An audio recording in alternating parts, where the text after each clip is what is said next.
Alhamdulillah wa syukurulillah wa la haula wa la quwata illa billah wa ba'd. Ibu jamaah sekalian, Bapak yang dirahmati Allah Subhanahu wa taala, alhamdulillah lagi di kajian kita pada pagi hari ini sambil kita melaksanakan sholat duha sebagai awal kebaikan bagi kita untuk mendapatkan cerahnya pagi dan kebaikan kota Madinah ini insyaallah. Sebelum kita berpisah nanti ada satu kajian lagi, satu tema lagi. Tadi pagi subuh kita sudah membahas tema tentang doa menjadi sumber atau kunci untuk mendapatkan tazkiyatun nafas. Yang ketiga ini adalah membaca Al-Quran merupakan sumber utama dalam menemukan jati diri, mensucikan jiwa kita kepada Allah SWT. Maka ketika Al-Quran kita baca, Al-Quran kita jadikan sebagai kekuatan insyaAllah. Di banyak ayat Al-Quran, ya, yu'allimuhumul kitab wa yuzakkihim, ya, yuzakkihim wa yu'allimuhumul kitab. Artinya ketika orang ingin mendapatkan tazkiyatun nafas, suci jiwanya, pastikan dia belajar Al-Quran, pastikan dia dekat dengan Al-Quran. Karena siapapun yang dekat dengan Al-Quran, fala yadillu wa la yashqa, dia tidak akan sesat dan juga tidak akan susah. Jadi maknanya hati akan tenang, jiwanya akan baik dan senantiasa mendapatkan rahmat Allah Subhanahu wa taala. Maka ibu, bapak, jemaah sekalian yang dirahmati Allah, mudah-mudahan cara ketiga setelah kemarin awal adalah tauhid, kemudian yang kedua dengan doa yang kuat dan mantap, kemudian yang ketiga perbanyak baca Al-Quran.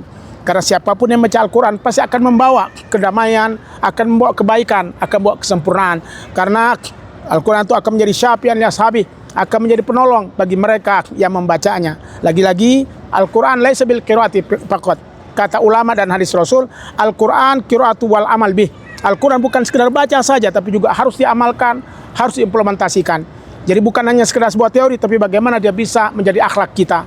Karena Aisyah radhiyallahu anha pernah mengatakan, wa kana Rasulullah hulukul Quran, yang membuat Nabi Muhammad itu sukses karena akhlaknya Al-Quran, yang membuat doa-doa Nabi Muhammad itu diterima Allah karena akhlaknya Al-Quran. Kenapa halal Al-Quran? Karena dia mensucikan jiwanya, karena dia tazkiyatun nafas. Maka kita juga begitu, melaksanakan umrah ini bagian daripada mensucikan jiwa kita, menghapus dosa-dosa kita. Mudah-mudahan selesai kita melaksanakan ibadah umrah, kita akan tazkiyah, jiwa kita akan suci, bersih, sehingga kita betul restart dari sesuatu yang baik menuju hal yang lebih baik lagi, dan sesuatu yang tidak baik menuju hal yang dirahmati Allah SWT. Maka insya Allah dengan kekuatan dakwah kita, dengan semangat kita, dengan tazkiyatun nafas melalui tilaawatul Quran akan menjadi kebaikan bagi kita insya Allah. Karena Al-Quran akan memberikan kebaikan kepada kita. Ingat ancaman Allah dalam Al-Quran, wa man a'rada an zikri fa inna lahu ma'isyatan dhanka wa nahsyuruhu yaumal qiyamati a'ma. Siapapun di antara kita yang tidak mau dekat dengan Al-Quran, tidak mau mencintai Al-Quran, tidak mau beradaptasi dengan Al-Quran, fa inna lahu ma'isyatan dhanka, maka mereka akan mempunyai hidup yang susah. Wa nahsyuruhu yaumal qiyamati a'ma, dan kelak di hari kiamat akan dikumpulkan dalam keadaan buta. Mereka bertanya, lima hasyartani a'ma qad kuntu basir, ya Allah, kenapa engkau kumpulkan Nabi di surga ini di akhirat ini dalam keadaan buta? Ya, wa qad kuntu basir, padahal kami di akhirat, padahal kami di dunia dapat melihat. Ya, Allah firmankan, atatka ayatuna fanasitaha wa kadzalikal yauma tunsa. Dulu ada Al-Quran kami bawa kepada Anda, ada Al-Quran kami hadirkan kepada Anda lupa, ya, Anda tidak mau mengikutinya. Wa kadzalikal yauma tunsa, maka hari ini engkau pun dilupakan Allah. Bukan karena Allah lupa, tapi karena kita lupa dengan Allah dalam Al-Quran yang kita baca dan tunaikan. Maka dari itu jemaah sekalian dirahmati Allah, mudah-mudahan melalui umrah ini, dengan Cahaya Umrah Jambi ini, kita bisa tazkiyatun nafas. Karena memang harapan saya dalam kitab tazkiyatun nafas ini betul-betul membawa kita kembali ke Indonesia dan ke tempat kita dalam keadaan bersih, dalam keadaan suci. Yang biasanya agak sombong dan tidak baik akhlaknya, Allah baikkan akhlaknya dengan Al-Quran, dengan tauhid dan juga dengan doa.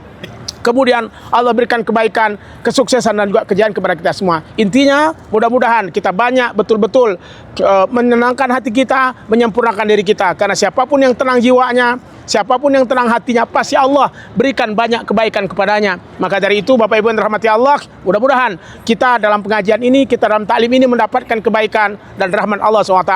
Demikian barangkali dapat sampaikan. Nanti kita lanjutkan dengan kegiatan berikutnya, akan dibimbing oleh Ustaz Habib dan juga Ustaz Iskandar serta Ustaz Andi. Mudah-mudahan apa yang kita tunaikan di hari ini menuju Makkahil Mukarramah, dirahmati Allah, diberkati Allah, dan dimudahkan insya Allah. Kalaupun ada yang mengusir-ngusir kita, itulah bagian daripada ujian dalam hidup dan kehidupan kita insya Allah. Syukran, jazakumullahu jaza. Akhirul kalam, wallahul muwaffiq ila aqwamit thoriq. Assalamualaikum warahmatullahi wabarakatuh.